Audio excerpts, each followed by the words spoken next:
Jesus came into my barracks in Tehran and spoke to me clearly. Leave Iran. Carry my cross. Go immediately. That moment happened during a closed Christian conference. Shortly after, I helped secure the release of more than 20 Christians from Hezbollah in Lebanon in March 2021. But to understand why that moment mattered, you need to understand who I was before it happened. I was a Brigadier General in the Islamic Revolutionary Guard Corps. For most of my career, people knew me as Hassan Taishi Kam. But that wasn't the name I was born with. I was born Hassan Taishi in the spring of 1963 in Tehran. My father, Ahmad Tafeshi, worked as a mid-level official in the Ministry of Interior. My mother, Zara, came from a deeply religious family in Qom. We weren't wealthy, but we were connected. Our family traced its lineage back to Hussein ibn Ali, the grandson of the Prophet Muhammad. In Shia Islam, that kind of lineage carries weight. It means honor. It means religious credibility. It places you among what is known as Sayyid, descendants of the Prophet's family. But before 1979, that identity didn't do much for you in practical terms. People respected it, but it didn't open doors. It didn't give you power. Everything changed after the Islamic Revolution. The new system was built on Shia identity. Clerics took control of the state, and suddenly, lineage mattered more than ever. If you could trace your bloodline back to the Prophet's family, you had instant credibility, access, influence. That's when I saw my opportunity. In 1989, when I was 26 years old, my distant cousin rose to become the supreme leader of Iran. We weren't close. In fact, we had only met a handful of times at extended family gatherings. But the connection was real, and I decided to use it. I went to the records office and officially added his family name to mine. I became Hassan Tafeshi Kam. It was legal. It was technically accurate. But I'll be honest with you. I didn't do it out of pride. I didn't do it to honor my family. I did it because I knew exactly what that name could do for me. And I was right. The change was immediate. The way people spoke to me shifted overnight. Commanders who had never noticed me before suddenly paid attention. Doors that had always been closed opened. I started receiving invitations to meetings I never would have attended before. Opportunities appeared simply because of the name I carried. The common name was power. It was access. It was a key that unlocked the entire system, and I used it shamelessly.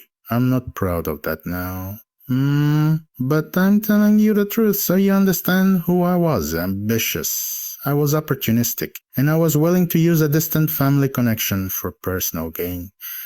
And it worked. I rose through the ranks faster than most of my peers. Not because I was the most intelligent, not because I was the bravest, but because I had the name. By my 30s, I was a major. By my 40s, I was a colonel. And eventually, I became a brigadier general. People believed I had direct access to the supreme leader. They assumed I was part of his inner circle. The truth? I barely knew him. We spoke maybe 10 times in my entire life. Brief conversations at family gatherings. Nothing significant, but that I never corrected anyone. I let them believe it. And that perception became its own form of power. Commanders wanted to stay on my good side. Officials wanted to build relationships with me. No one wanted to risk offending someone they believed was connected to the most powerful man in the country. It was a game, and I played it perfectly. I told myself I was being smart. I told myself I was simply using the tools available to me. I told myself anyone else would have done the same. Maybe that's true, but it didn't change the reality. I had built my entire career on a name I chose, not the life I earned. Deep down, I knew it. And that knowledge created something inside me I couldn't escape, an emptiness. At night, I would lie awake in my large house in northern Tehran and ask myself a question I never wanted to face. Who am I without the name, without the uniform, without the rank? Who is Hassan Tifshi? The answer terrified me. Just an ordinary man. A man who might have spent his entire career as a mid-level officer. A man who would have retired quietly and been forgotten. That realization ate at me. Because the higher I climbed, the more hollow everything felt. The more recognition I received, the less it meant. That emptiness didn't go away. If anything, it grew stronger. By the time I reached my 50s, I had already spent decades inside the Islamic Revolutionary Guard Corps. I had fought in the Iran-Iraq War, served through internal conflicts, and proven my loyalty again and again. From the outside, my life looked exactly how success was supposed to look. I had power, real power. I lived in a large house in northern Tehran, surrounded by high walls and guards. I had drivers, assistants, and access to places most people would never even hear about. At airports, no one stopped me. When I needed documents, they appeared almost instantly. When I made calls, people answered. The combination of my rank and the name Khamenei made me feel untouchable. I could go where I wanted, say what I wanted, and no one questioned me. For years, I told myself I had earned it. I had sacrificed my youth in war. I had given my life to the system. I believed this was my reward. But one question never left me. Why did none of it feel like enough? The higher I rose, the more I realized something I didn't want to admit. Power can control people, but it cannot fill a human soul. By 2019, I reached what many would call the peak of my career. After nearly 40 years of service, I was promoted to Brigadier General. With that came a new role in foreign operations, coordinating with Iran's allies across the region, especially in Lebanon and Syria. It was prestigious work, the kind given only to trusted men. I traveled often, meeting commanders, planning operations, and building relationships with those who shared our cause. One of them was Khalil Mansour, a senior Hezbollah commander in southern Lebanon. We worked together on multiple operations over the years. We weren't friends, but there was mutual respect. He knew my name, my rank, and like many others, he believed I had more influence than I actually did. At the time, I didn't question it. I saw it as part of my success. But, looking back now, I realize everything in my life was being positioned for something I didn't yet understand. Because while my career was rising, something else was quietly collapsing: my faith. On the outside, I was a devoted Muslim. I prayed 5 times a day, fasted during Ramadan, and attended Friday prayers. I did everything expected of me, but inside it was empty. My prayers felt like routine. My faith felt mechanical, like I was following a script rather than experiencing something real. I would bow, recite, stand, and repeat, but I felt nothing. No connection, no presence, no peace. And I assumed that was normal. I believed faith was about obedience, not relationship. That God was distant and the best you could hope for was to follow the rules and maybe be accepted in the end. So I kept going, day after day, year after year, doing everything right on the outside, while something inside me slowly died. I didn't question it because everyone around me looked the same. They followed the same routines, said the same prayers, lived the same way. I thought this is just how life is. But deep down, there was a quiet dissatisfaction I couldn't ignore. A feeling that something real was missing. Instead of facing it, I buried it under work, under responsibility, under power. I kept climbing, believing the next promotion or assignment would finally fill the void. It never did. By the time I reached the top, I had everything I thought I wanted, and nothing I actually needed. I was powerful, but empty. And I had no idea that everything I had built was about to be confronted by something far greater than power. Part of my responsibilities as a senior officer involved dealing with what the government called internal threats, to the Islamic Republic. That included political opposition, dissidents, and especially Christians, particularly Muslims who had converted from Islam. To us, they were not simply changing religion. They were seen as traitors, people who had abandoned their identity and opened the door to foreign influence. I sat through intelligence briefings about underground house churches, secret meetings, Bibles being distributed, and reports of people quietly leaving Islam to follow Jesus. The leadership saw it as a serious threat. We believed Christianity was spreading through weakness, through doubt, through promises of comfort. We were told it had to be stopped before it spread any further, so people were arrested, interrogated, imprisoned. Many ended up in heaven prison. Some were accused of apostasy. Others were charged with acting against national security. At the time, no sympathy at all. I believed they had made their choice. In my mind, they had betrayed their faith, their country, and their people. If I am honest, I did not just think Christians were wrong. I despised them. I saw Christianity as weak. I love your enemies. Turn other cheek. Those ideas sounded foolish to me. I lived in a world where power was everything. You survived by being strong. You controlled people or people controlled you. A man hanging on a cross did not look powerful to me. He looked defeated. That was the system I served, and I believed in it completely. Outwardly, I was everything a devoted Muslim and loyal officer should have been. I prayed 5 times a day. I fasted during Ramadan. I attended Friday prayers and followed every expectation placed on me. But inwardly, something was wrong. My faith had become routine. I prayed because I was supposed to pray. I fasted because everyone around me fasted. I went through every motion, every ritual, every tradition, but I felt nothing. When I bowed my head in prayer, I did not feel the presence of God. When I read the Quran, I did not feel peace. There was only silence. I never questioned it because I assumed that was normal. I believed religion was supposed to be about duty, not relationship. I thought God was distant, unreachable, and that all a person could do was obey and hope it would somehow be enough. So I kept living the same way. Year after year, I grew more powerful, more respected, more successful, but inside I was becoming emptier. I had everything I thought a man could want: rank, influence, money, status, and yet none of it made me feel alive. Looking back now, I can see the truth. I was religious, but spiritually empty. I was powerful, but deeply broken.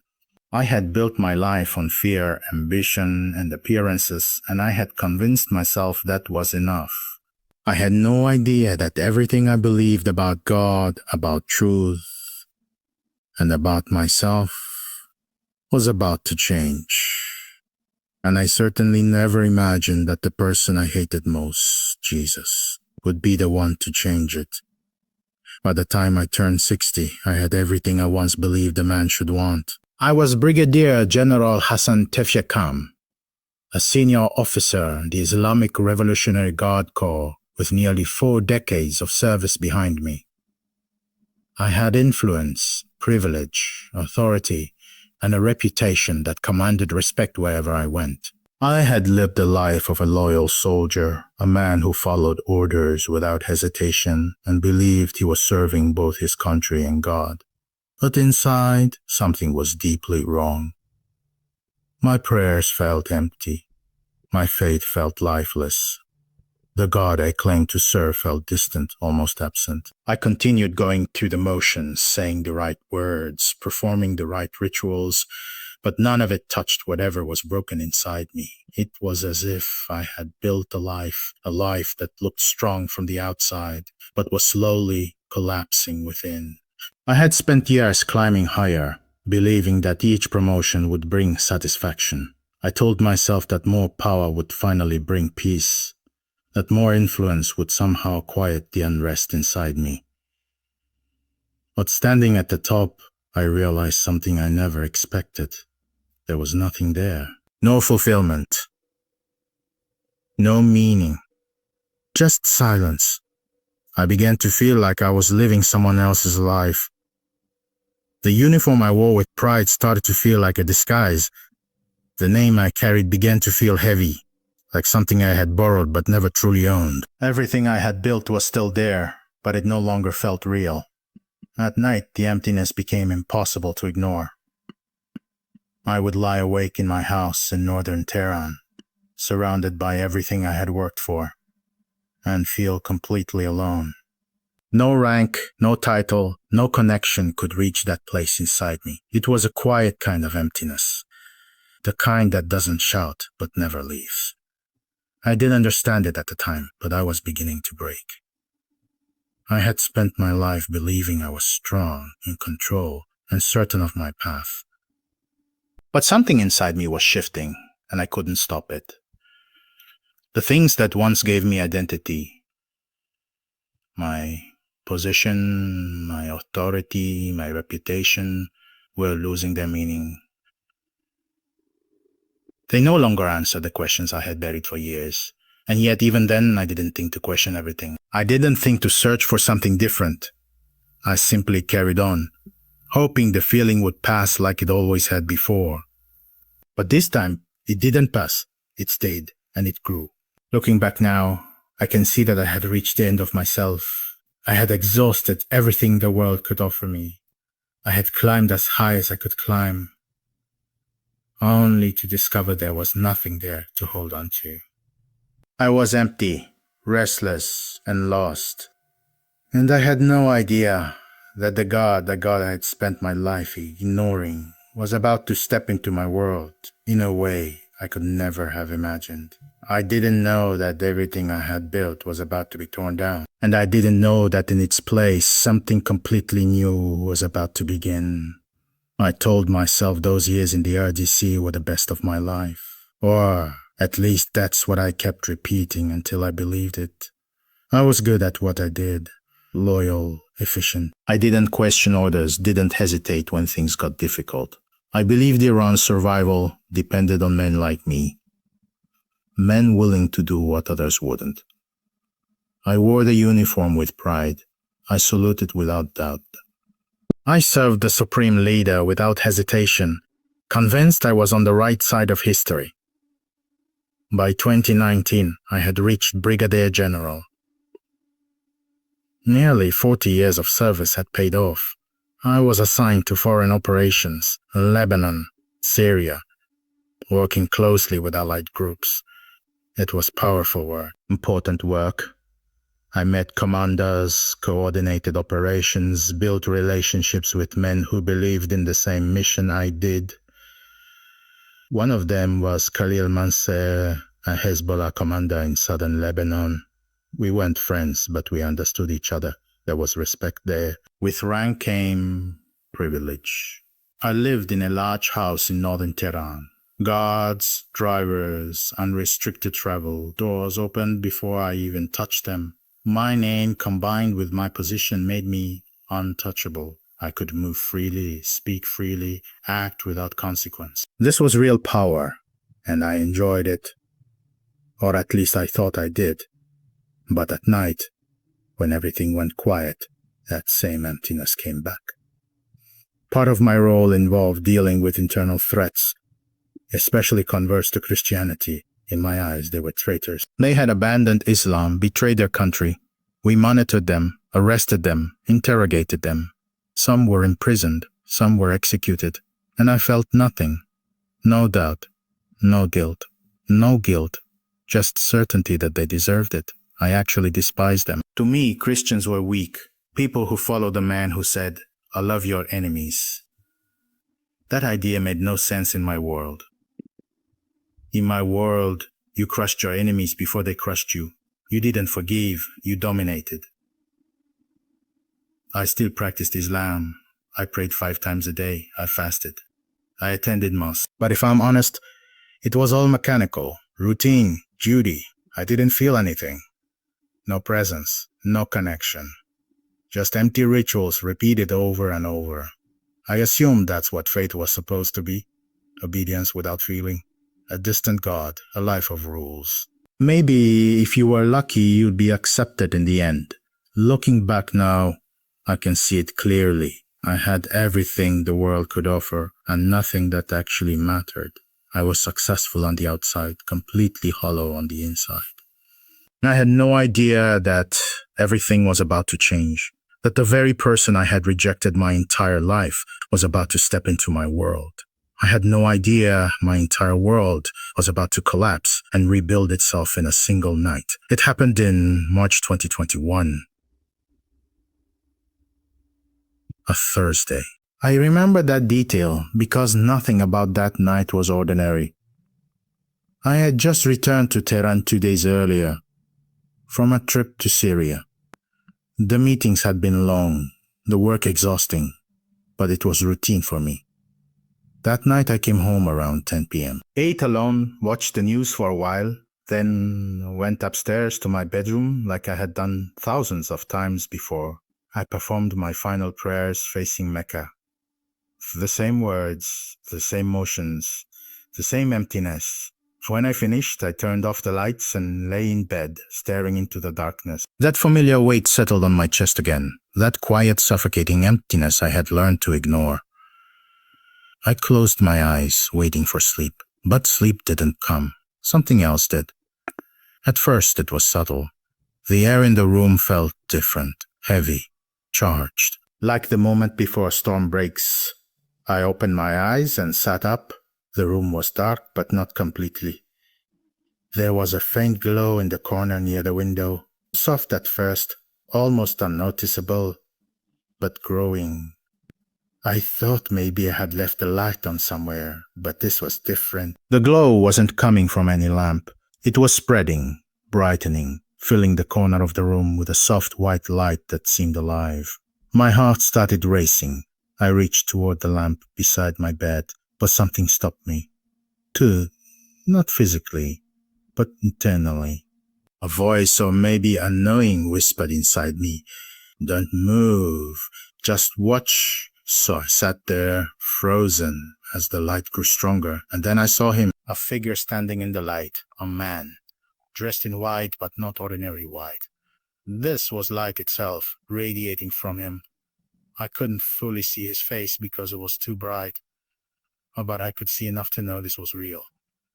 This wasn't a dream. This wasn't my imagination. Someone was standing in my bedroom.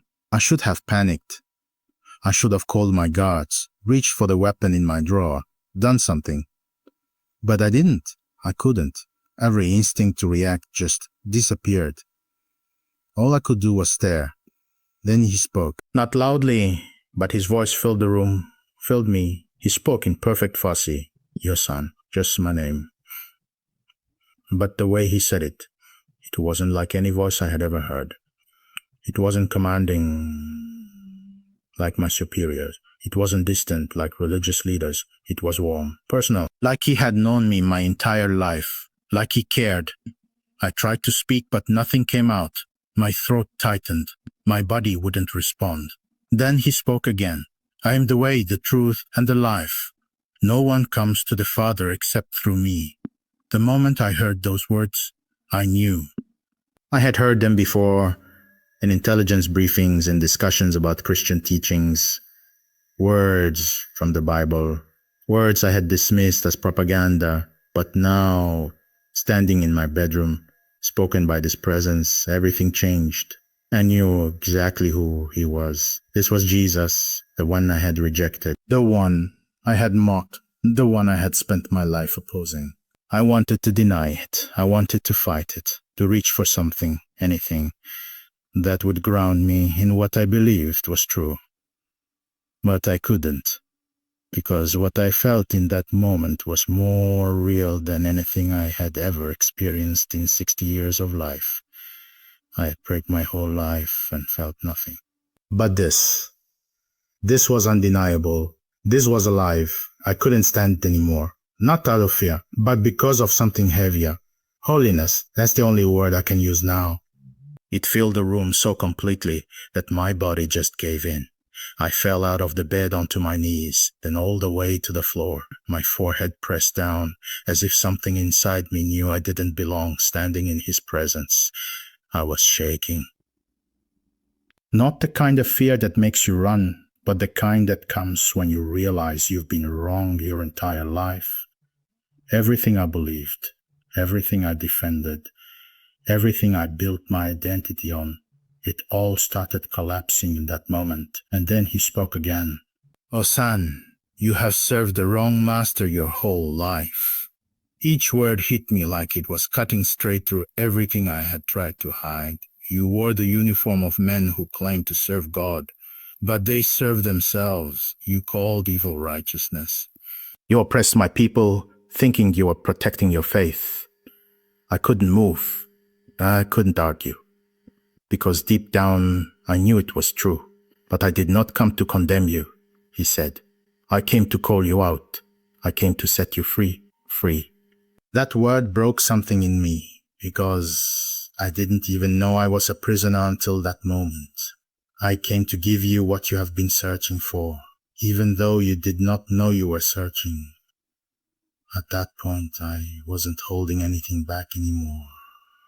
Everything I had buried for decades, guilt, emptiness, confusion, it all came rushing to the surface.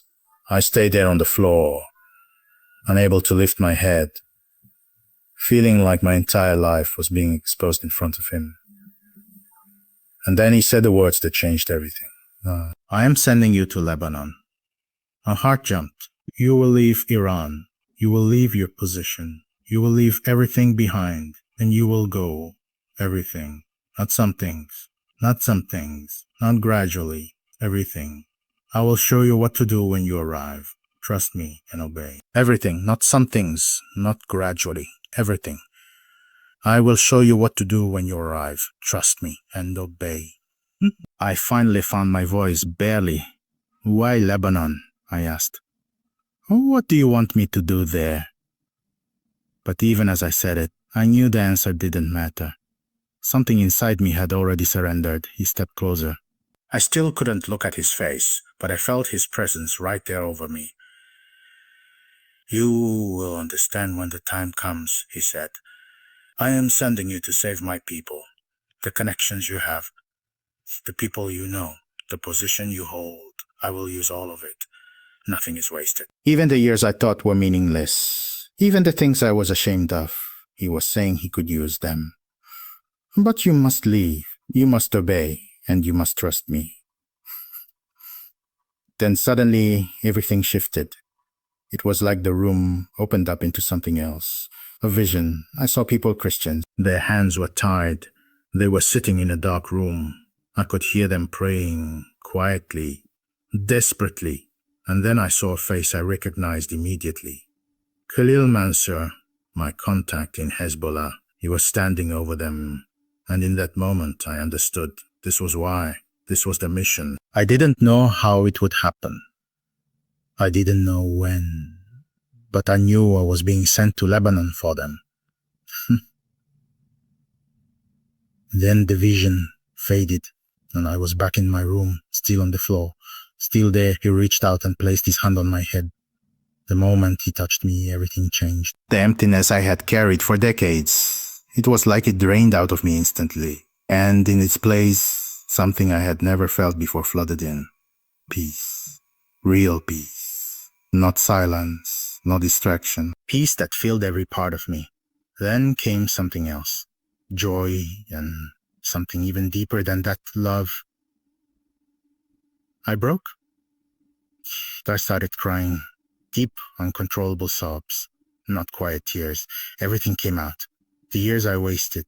The people I hurt. The lies I lived. The emptiness I carried. And for the first time in my life, I felt seen. I felt known. And somehow, I felt loved. Not because of my rank. Not because of my name. Just me. I stayed there on the floor, shaking, crying, completely undone. And yet for the first time in my life, I felt whole. There were no more defenses left, no pride, no identity to protect. Everything I had built over 60 years, my rank, my name, my beliefs. It all felt small in that moment, like it had never really mattered. Then he spoke again, and his words went deeper than anything else. Hassan, I love you. Not judgment, not anger, love. Yeah, I died for you. I rose for you. And now I'm calling you to follow me. It wasn't a suggestion. It was an invitation and a command at the same time. Leave everything behind. Come to me, and I will give you rest. That word was what my soul had been searching for my entire life without me even knowing it. Slowly, the light around him began to fade, and the presence that filled the room started to withdraw. I tried to hold on to the moment, to understand more, to see more, but within seconds it was gone. The room was dark again, silent again, but I wasn't the same. I sat there for what felt like hours, until the first light of morning began to creep in through the window. And in that quiet moment, I realized something with absolute certainty. My life as Brigadier General Hassan Tafeshikam was over. Not gradually, not eventually, over. Jesus had called me, and I was going to obey.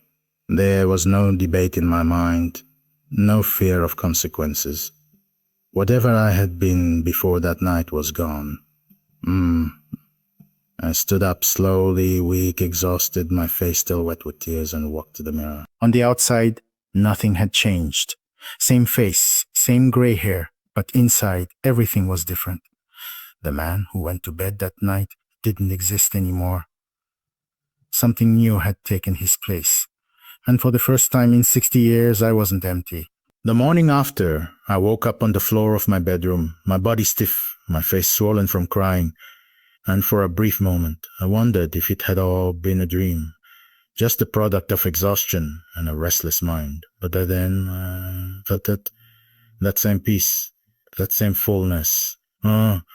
Something was different inside me, something real, something I couldn't explain but couldn't deny. Jesus had come to me. He had spoken to me, and he had told me to leave everything behind and go to Lebanon. And I knew without hesitation that I was going to obey. I stood up slowly, my knees aching, and walked to the mirror again, staring at my reflection as if I was looking at a stranger. On the outside, nothing had changed, but inside, everything had shifted. The uniform, the rank, the name, it all felt distant now, like it belonged to someone else. Over the next few days, I moved through my normal routine, attending meetings, reviewing reports, giving orders, but none of it felt real anymore. It was like I was watching myself play a role I no longer believed in. The uniform I once wore with pride now felt like a costume. The power I once valued now felt like a weight. I looked at the men around me, officers, commanders, and for the first time, I saw it clearly in their eyes. The same emptiness I had carried for decades. I wanted to shake them, to tell them the truth, to say, "We are serving the wrong master."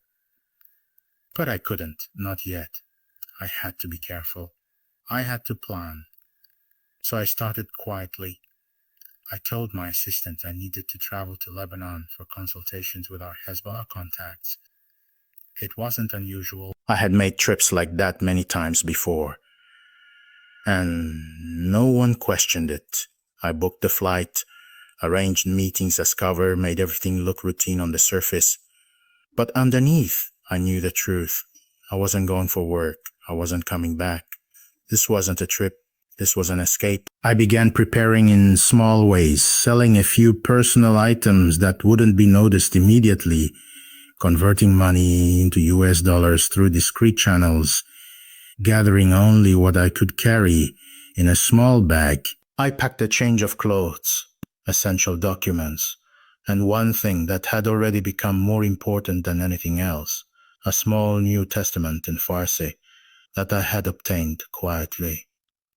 I had started reading it every night since the encounter, and the words felt alive in a way nothing else ever had, like they were speaking directly to me. The hardest part wasn't leaving the career. It wasn't leaving the power. It was knowing what my departure would do to my family. I had never married, but I had siblings, nieces, nephews, cousins, and when I disappeared, they would be questioned, investigated, possibly punished just for being connected to me. The name that had opened doors for me would become a burden for them. The thought made me hesitate, but only for a moment, because I remembered the words I had just heard. Leave everything. And I knew that included this too. So I wrote a letter and left it behind, simple, brief, without explanations. Just enough to say I was leaving and that they shouldn't look for me. It wasn't enough, but it was all I could give. A few days later, I put on my uniform for the last time. I stood in front of the mirror, looking at the insignia, the medals, everything I had spent 40 years building, and I felt nothing. No pride, no regret, just peace. Then I took it off, folded it carefully, and placed it in my bag. When I walked out of that house, past the guards who nodded as if it was just another normal day, I knew they would never see me again. And for the first time in my life, I wasn't afraid. The drive to the airport felt like every other trip I had taken before, but inside, I knew this one was different. The city moved around me as usual. Traffic, people, noise, Tehran alive and unaware that I was leaving it behind forever. When we arrived at Imam, Khamenei International Airport, everything unfolded exactly the way it always had. My credentials opened doors. My rank cleared obstacles. No one questioned me. No one searched my bags. The same system that had protected me for decades was now unknowingly helping me escape it. I walked through security, through the terminal, carrying my small bag, my mind quiet, my heart steady. There was no panic, no second guessing, just a strange calm, like I was being carried by something greater than myself. When I boarded the plane and took my seat by the window, I finally allowed myself to look back. As the aircraft lifted off the ground, I watched Tehran shrink beneath me. The city where I was born, where I built my career, where everything had changed in a single night. It grew smaller and smaller until it disappeared completely. And in that moment, I felt something lift off me too. The weight I had carried for decades, the identity, the pressure, the emptiness, was gone. I had left behind my rank, my reputation, my security, everything that once defined me. And yet, I didn't feel lost. I felt free. During the flight, I didn't pray the way I used to. No memorized words, no ritual movement. I just spoke honestly, simply, like someone sitting next to me. I asked Jesus to guide me, to show me what to do, to help me understand what he meant when he said he was sending me to Lebanon. I didn't hear a voice, but I felt something steady inside me, the same presence from that night, reminding me I wasn't alone. When the plane landed in Beirut, reality hit in a different way. I had made it out of Iran, but now I was standing in a place where I had no protection, no official identity, no plan beyond obedience. I moved through the airport using my diplomatic passport, and again, no one stopped me. Stamps, nods, clearance. It all happened smoothly, almost too smoothly. But this time, I wasn't a general arriving on assignment. I was a man who had walked away from everything, stepping into the unknown. Outside the airport, the air felt different, warmer, heavier, filled with the sounds of a city I had visited many times before, but never like this. I took a taxi and gave the driver a simple destination, a small hotel in a Christian area of East Beirut. When I reached the room, I closed the door behind me and just stood there for a moment, letting the silence settle in. No guards, no authority, no structure. Just me. I sat on the edge of the bed, pulled out the New Testament, and held it in my hands like it was the only solid thing left in my world. Then I spoke quietly. Hey, Jesus, I'm here. I obeyed. I left everything. Now show me what to do. There was no audible answer, no dramatic sign, but deep inside, I felt a clear instruction. Wait. So that's what I did. I waited. Days passed slowly in that small room. I read, I prayed, I tried to understand what had happened to me, what I had become. I didn't contact anyone from my past. I didn't reach out to old connections. I stayed hidden, still, listening. And then, on the fourth day, everything changed. On the fourth day, I finally stepped out of the hotel. I needed air, space, something to break the silence of waiting. I walked through the streets of East Beirut with no real destination, just trying to process everything that had happened. I had abandoned my entire life for a command I barely understood, following a voice I had once rejected. And yet, despite all of that, the peace inside me hadn't left. It was still there, steady, unshaken, reminding me that I hadn't made a mistake. I stopped at a small cafe, ordered coffee, and sat outside watching people pass by, families, workers, ordinary lives moving forward without any idea who I was or what I had just walked away from. For a moment, the thought crossed my mind, what if I've lost everything for nothing? But just as quickly, that thought faded. The peace remained. That's when my phone rang. Unknown number. Lebanese. I hesitated for a second, then answered. A man's voice spoke in Arabic, calm but urgent. He introduced himself as Father Boutros, a priest from a church in East Beirut. He said he had received my number from someone who worked with Iranian refugees and Christian converts, someone who believed I might be able to help with a serious situation. The moment he said that, something inside me shifted. I already knew this wasn't random. I asked him what was happening. He told me that 3 days earlier, 5 Christians had been kidnapped in the Bekaa Valley, Lebanese believers doing humanitarian work in a refugee camp. A faction of Hezbollah had taken them, accusing them of being spies and missionaries. They were being held somewhere in the south. The families had tried everything, authorities, contacts, prayers, but no one could help. Hezbollah was too powerful. No one wanted to interfere. As he spoke, my heart started beating faster, not out of fear, but recognition. I had seen this. I had already seen this. I asked him for more details, location, timing, anything specific.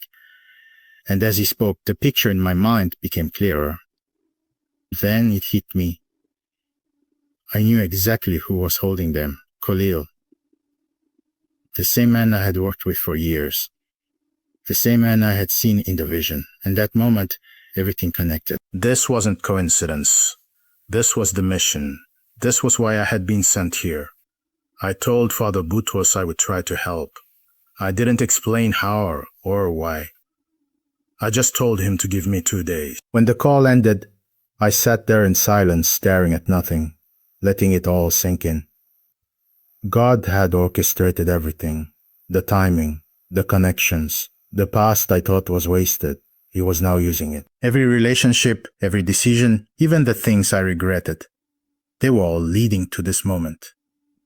I went back to my room and prayed, not out of habit, but because I needed direction. And the answer was clear. I had to contact Khalil. I had to step back into the world I had just walked away from and use it for something completely different. It was dangerous. He could report me. He could turn me in. But none of that mattered anymore. I picked up my phone, found his number, and stared at it for a few seconds. Then I pressed call. It rang once, twice, 3 times, and then he answered. His voice was cautious. Who is this? I took a breath and said, Kili, it's Hassan. There was a pause. Then his tone changed. Hassan, where are you? I heard you left Iran. I said, I'm in Beirut. I need to see you. It's urgent. He asked why, but I didn't explain. Not over the phone, I said. There was silence for a moment. Then he gave me a location, a cafe in the southern suburbs, Hezbollah territory. Not a place you go casually, especially not now. And tomorrow, he said, don't come alone. Then the line went dead. I lowered the phone slowly, my heart steady again. The path was opening, and I knew there was no turning back now.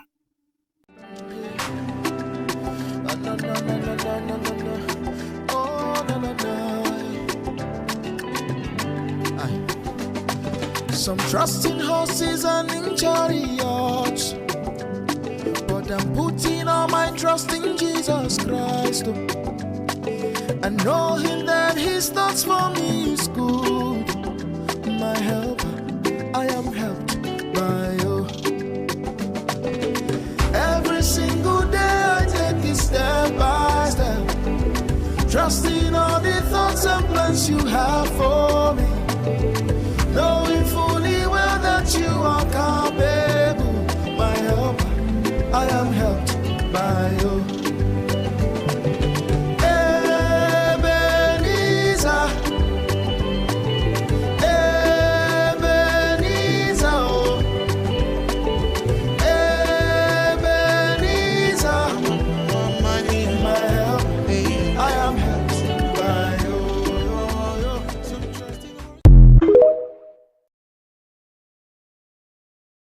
The next day, I took a taxi to the location Khalil had given me, and even the driver looked at me strangely when I told him where I was going. This wasn't a place for outsiders. This was Hezbollah territory. Tight streets, yellow flags hanging from buildings, posters of martyrs watching from every corner, armed men standing like silent warnings. As the car slowed to a stop, I felt the weight of where I was. Not fear exactly, but awareness. This was the world I used to move through with authority. Now, I was walking into it without protection, without rank, without certainty of how I would be received. I stepped out of the car and walked into the cafe. The room was dim, heavy with smoke and quiet conversations, and the moment I entered, every eye turned toward me. They didn't recognize me, but they knew I didn't belong. Then I saw him. Khalil, sitting in the back corner, watching me. He stood up as I approached, and we greeted each other the way we always had, a brief embrace. But this time it felt different. There was tension under it. We sat down, and without wasting time, he leaned forward and said, "A talk." I didn't circle around it. I looked him straight in the eye and said, "I know you have 5 Christians. I know you took them 3 days ago. And I need you to release them." His expression hardened immediately. "How do you know that?" he asked. I shook my head slightly. "But that doesn't matter. What matters is I'm asking you to let them go." He leaned back, studying me, trying to understand what he was hearing. "Why do you care about Christians?" he said. "You're Khan family. These people are enemies. Why would you risk yourself for them?" I knew I couldn't lay. "Not here, not now." "Something happened to me," I said quietly. "I'm not the same man you knew. These people are innocent. They were helping refugees. I'm asking you, not for politics, not for strategy, but because it's right." He let out a short laugh, shaking his head. "You sound like you've lost your mind," he said. "Or do you even understand what you're asking? If Iran finds out you're here doing this, they'll call you a traitor." "I know," I said. "And I'm asking anyway." He stared at me for a long moment, searching my face, trying to decide if I was serious. Finally, he said, "I can't just release them. I have orders. There are people above me. If I let them go without reason, I'll be questioned." I nodded. "Then give them a reason. Tell them I'm taking responsibility. Tell them I'm IRGC, that I need to investigate them, whatever you need to say. Just release them to me." He leaned back again, silent, weighing it. "You're asking me to risk my position for you," he said. "Yes," I replied, "and I'll owe you." He gave a faint smile. "You already owe me," he said, referencing a past operation. Then he sighed, rubbing his face like a man making a decision he wasn't fully comfortable with. "I must be crazy," he muttered. Then he looked at me again. "I'll do it. Not for them. For you." Relief hit me instantly, but I kept my composure. Thank you, I said. He raised a hand slightly. Oh, don't thank me yet. You still have to get them out after this. That's your problem. And then he leaned forward one last time and gave me an address. Midnight. Be there, and Hassan, don't make me regret this. I nodded, stood up, and walked out of that cafe, knowing that everything was about to change again. Only this time, it wasn't about leaving my past behind. It was about facing it head-on. That night, just before midnight, I arrived at the address Khalil had given me, a warehouse on the outskirts of southern Beirut, dark, quiet, isolated. 2 armed men stood outside watching as I approached, their eyes sharp with suspicion. They searched me roughly before letting me in, and the moment I stepped inside, the air felt heavy. Khalil was there, waiting, his expression tight. Like a man who had already decided he didn't like what he was doing. He didn't say much, just nodded toward the door at the back. I walked toward it slowly, my heart steady but my mind alert, and when I pushed it open, everything stopped for a second. 5 people were sitting on the floor, their hands tied, their faces worn with exhaustion and fear. 3 men, 2 women. When they saw me, their eyes filled with panic. To them, I wasn't a rescuer. I was another man in power, another threat. I knelt down in front of them and spoke as calmly as I could. I'm here to get you out, I said. We're safe now. One of the women broke down immediately, tears spilling as if she had been holding them in for days. One of the men looked at me carefully and asked, Who are you? I shook my head slightly. That doesn't matter. You need to leave. Just then, Khalil walked in behind me, pulled out a knife, and cut their restraints without a word. Oh, take them, he said, his voice low, almost irritated. And make sure I never see them again, I nodded, helping them to their feet as they struggled to stand, weak from days of captivity. We moved quickly, out of the room, out of the warehouse, into the night where a van was waiting. I held them inside, closed the door, and we drove off without looking back. No one spoke during the drive. They were still trying to understand what was happening, still unsure if they were truly free. I took them straight to the church where Father Boutros was waiting. The moment we arrived and the doors opened, everything changed. He saw them and dropped to his knees, overwhelmed, thanking God out loud as tears ran down his face. The families were called, and within minutes, the place was filled with emotion. People rushing in, crying, embracing each other, voices lifted in gratitude and disbelief. I stood at the back watching it all unfold, and something inside me shifted again. This wasn't the satisfaction of completing a mission. This wasn't pride. This was something deeper, pure joy, the kind that doesn't come from power or success, but from knowing you've done something that actually matters. One of the women I had helped rescue came over to me. She looked at me with eyes that had just come back to life and said, We prayed every day that God would send someone to save us. Then she added something that stopped me completely. One of us had a dream, she said, and she saw an Iranian general coming to rescue us. We didn't understand it, but now we do.